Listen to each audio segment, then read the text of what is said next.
Boa noite, meus irmãos. Boa noite.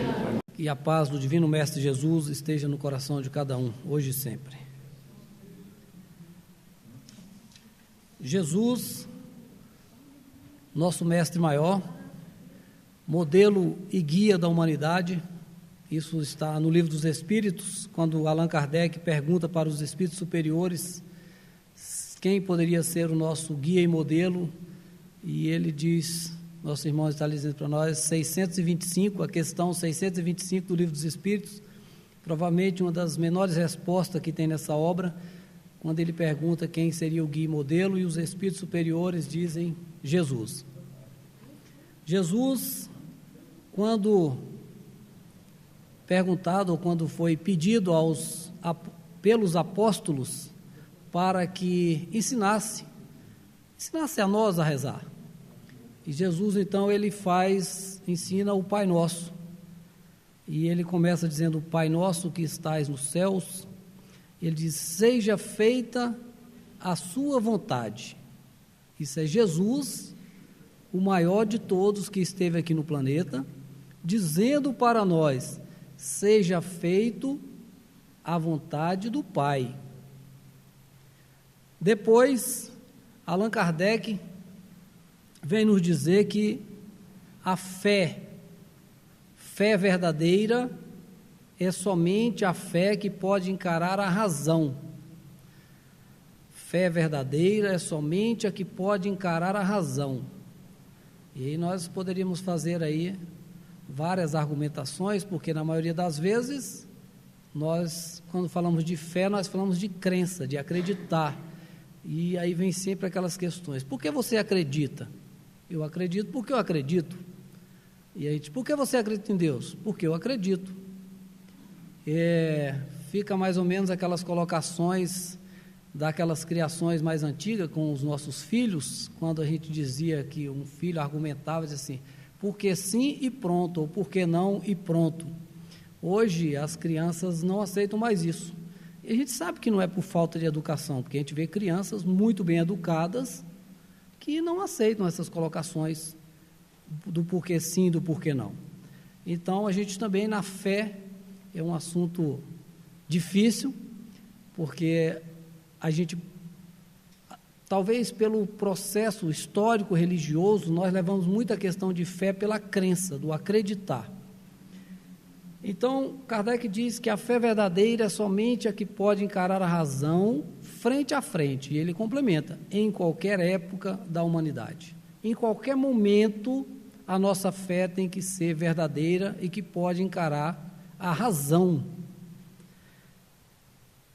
Tiago, seguidor de Jesus, nos diz que essa frase, inclusive, do Tiago, ela está colocada, provavelmente, o nosso irmão Jorge Cauí, um dos fundadores aqui da casa, que foi diretor, presidente da casa por mais de 40 anos, ele provavelmente gostava muito da frase, porque ela está pregada numa placa na entrada da administração do lado dos velhinhos, uma frase de Tiago Menor, quando ele diz, tu tens a fé, e eu tenho as obras, mostra-me a tua fé sem obras, que eu lhe mostrarei a minha fé pelas minhas obras.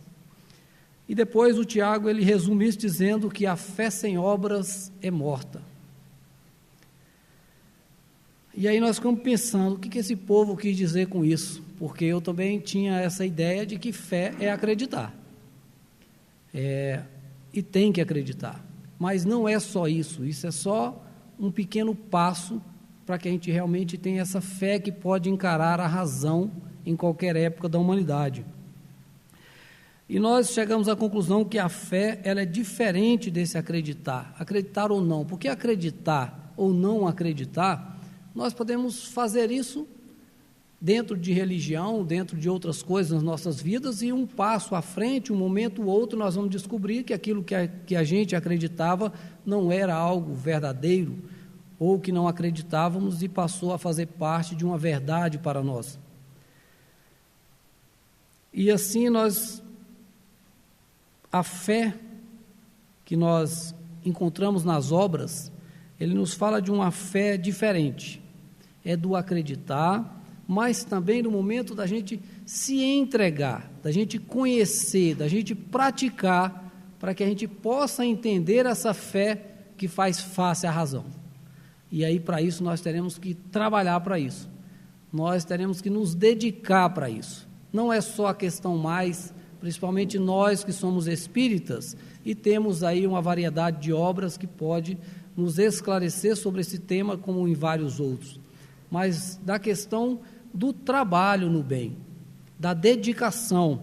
Então ele fala para a gente assim, que a gente poder sentir que somos capazes. É diferente só do acreditar. Acreditar, eu posso sim acreditar em várias coisas, mas saber que isso vai acontecer vai depender também da minha ação. E aqui no Evangelho, a primeira frase desse título, ele diz, a fé tem que ser positiva, tem que ser proativa, tem que estar em ação. Nós temos aqui alguns exemplos e antes desse exemplo também, ele nos diz assim um pouco de falar de fé, ele fala também que essa fé, ela tem que existir uma fidelidade. Pensar como esse negócio de fidelidade, mas é uma fidelidade com Deus, porque geralmente, nós falamos de fidelidade uns para com os outros, mas mesmo essa fé, ou essa fidelidade nossa, ela ainda é muito frágil. Se nós pegássemos os exemplos mesmo pegasse assim um casal de namorados, e muitas vezes quando somos jovens e tem essas paixões, nós falamos assim, olha, hoje você é a minha vida, e o outro também acredita que seja, e eles começam então, aí uma aventura linda, maravilhosa, e a fé que aquilo ali tudo vai dar certo no futuro. E aí nós descobrimos algo assim, uma traição, ou algo parecido, ou algo que nós não gostamos no outro, e aí nós perdemos essa fé. Aí disse assim, mas que fé era essa que não pode encarar essa razão? Porque o Haroldo Dutra é um palestrante hoje bem conhecido no Brasil, e ele nos fala assim, que numa das suas palestras ele fazia dando um exemplo, que nós estamos ligados um ao outro, principalmente nós criamos isso desde o nascimento, do ventre, porque nós estamos ali ligado a outra pessoa e criamos essa dependência do outro, e nós queremos que o outro seja igual a nós, o tempo todo.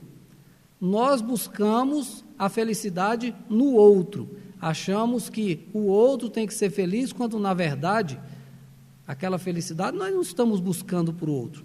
Na maioria das vezes, essa felicidade nós queremos para nós, porque nós queremos ser felizes com a companhia do outro, com aquilo que o outro nos faz bem, porque quando tem algo de errado, aí a coisa já começa a ficar diferente, nós já não gostamos mais daquela situação.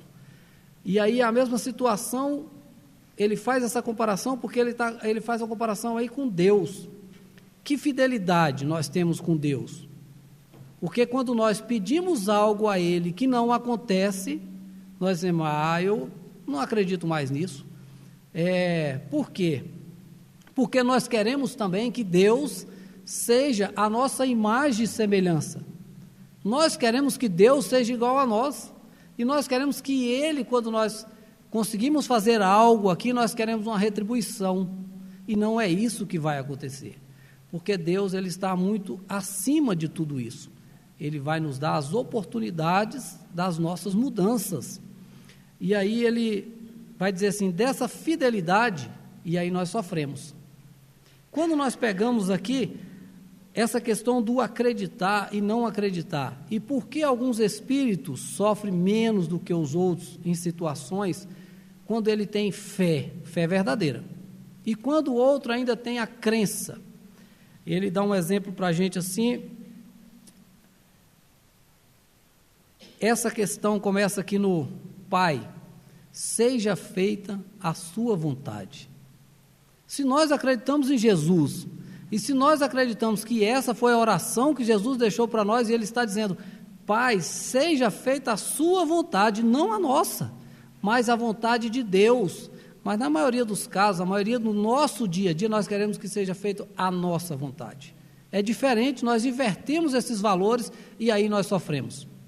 Então, quando nós poderíamos pegar exemplos diversos de irmãos que têm essa facilidade, porque se nós pegássemos um espírito como Chico Xavier aqui na Terra, nos momentos que ele viveu conosco, se a gente falasse aqui de coisas materiais ou de qualquer momento do sofrimento dele, físico, da parte que ele tinha ali, o problema cardíaco ou o problema nos olhos, as dores que, segundo os especialistas que o trataram, diziam que provavelmente eram dores ali quase insuportáveis, eu tenho certeza hoje, depois desse estudo sobre fé, que aquilo para o Chico era muito fácil de ser superado. Não que aquilo não doesse, não que aquilo não o incomodasse, mas algo que mais o incomodava era o sofrimento nosso, as nossas dificuldades de entender as coisas de Deus, das nossas dificuldades, do nosso sofrimento por pequenas coisas no dia a dia, o quanto nós sofremos por tão pequenas coisas. Isso provavelmente machucava muito mais o coração daquele irmão. Quando é o contrário conosco, nas nossas dificuldades, no nosso dia a dia, como nós sofremos ainda pelas coisas que nós não conseguimos, pelos objetivos que nós não alcançamos. Nós ouvimos um desses exemplos, era como uma garota no avião, aproximadamente 11, 12 anos, lendo uma obra, lendo um livro, muito tranquilamente, e esse avião começa a ter um processo de turbulência, a aeromoça avisa ali para que todos apertem os cintos, e esse avião realmente chacoalha bastante. E as pessoas começam a entrar em desespero e rezando, e ficam realmente desesperadas, e aquela garota continua ali com o seu livro, aperta o cinto e continua ali tranquilamente.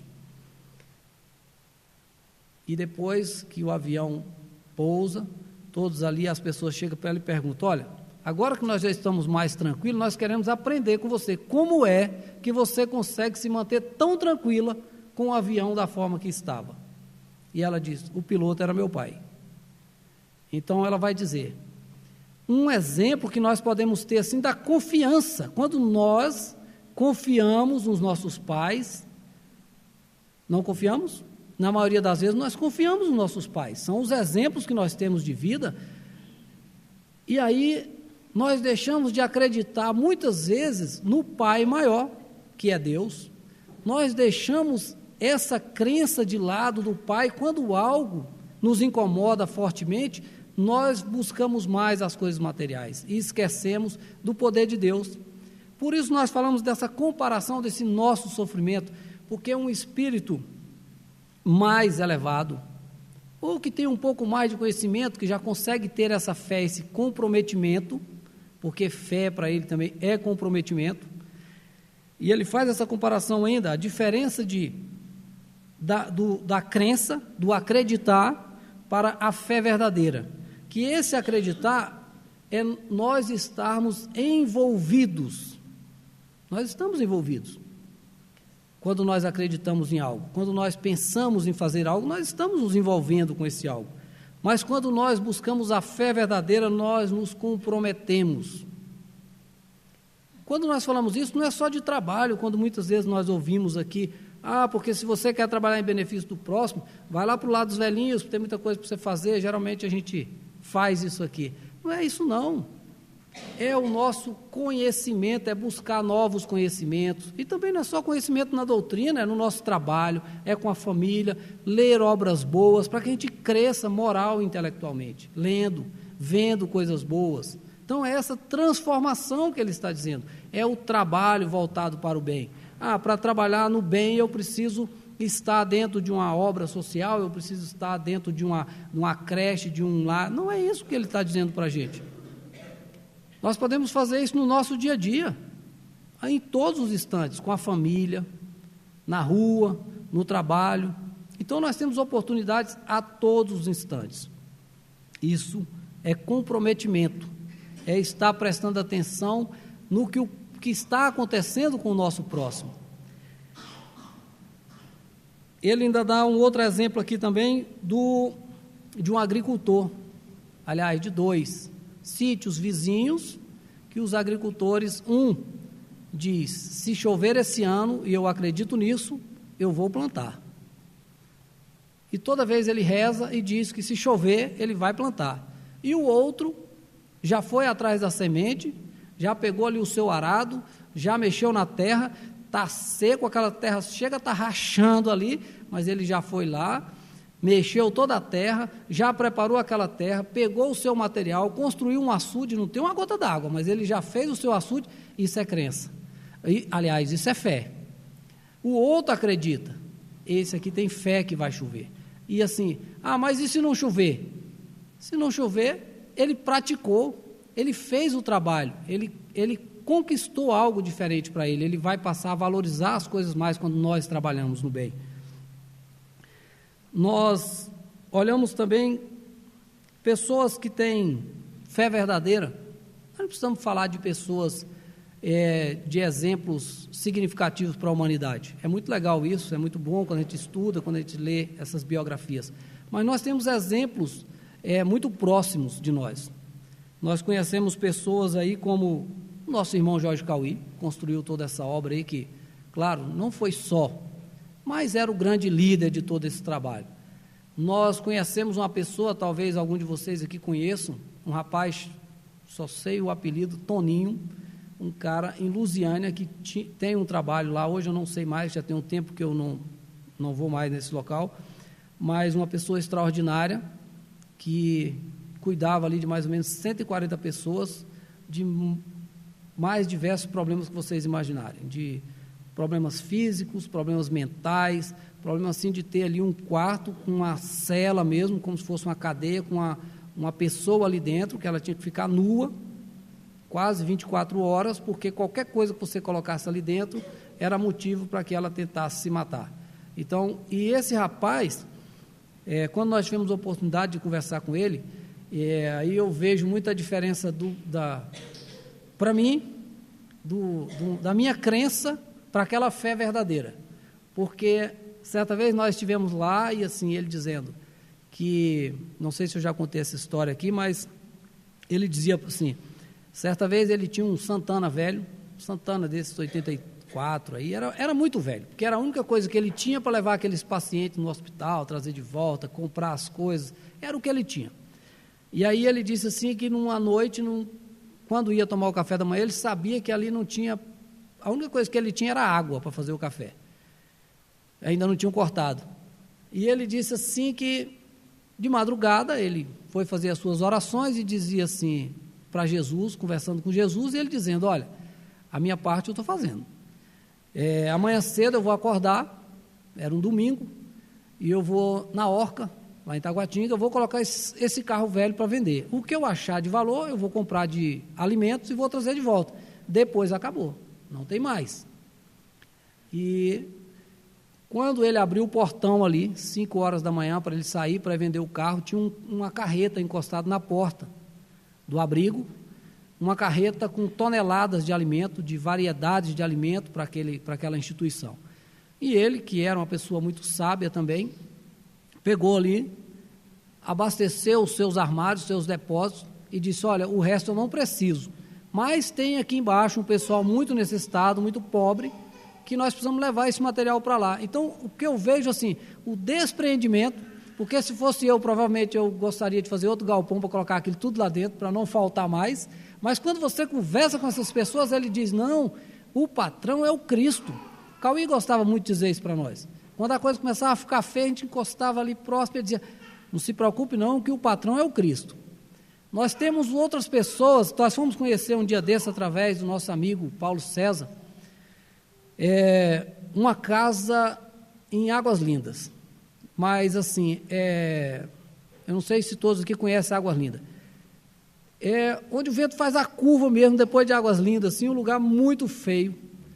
Águas Lindas hoje é uma cidade muito próspera, as pessoas muitas vezes falam as coisas sem conhecer, mas Águas Lindas hoje é uma cidade maravilhosa, cidade próspera, tem problema como qualquer estado no Brasil, e essa casa que nós fomos conhecer, ela está realmente numa parte bem difícil da cidade, numa área muito pobre.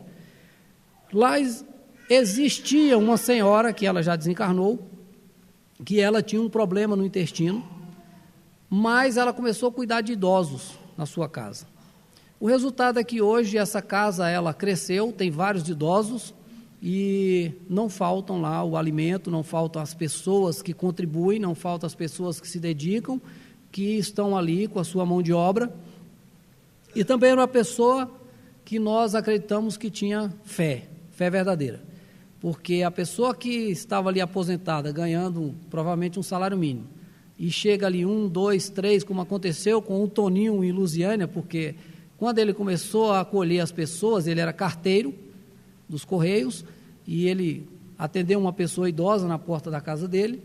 Quando ele percebeu, já tinham 6, e a esposa disse, eles ou eu?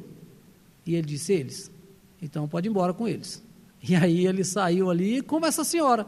Você chega lá e você vai ver hoje o carinho, a energia diferenciada, num lugar provavelmente muito perigoso, de muita criminalidade, mas que as pessoas não mexem, não tem condições, ou acho que a energia, a proteção que existe no local, de amor, de caridade, de fé, não permite que essas coisas ruins se aproximem daquele local. É um local pobre, mas de muito amor e de muito carinho. Então, essa diferença que nós procuramos entender dentro desse estudo, que nós conversamos com algumas pessoas e a dificuldade é a mesma, pelo menos das que eu conversei durante a semana, para entender um pouquinho dessa fé, porque a dificuldade era enorme para saber.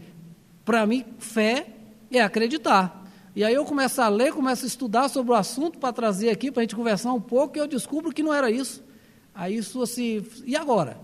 E aí eu converso com algumas pessoas e disse, olha, eu também tenho dificuldade nisso aí, de saber onde é que está a minha fé.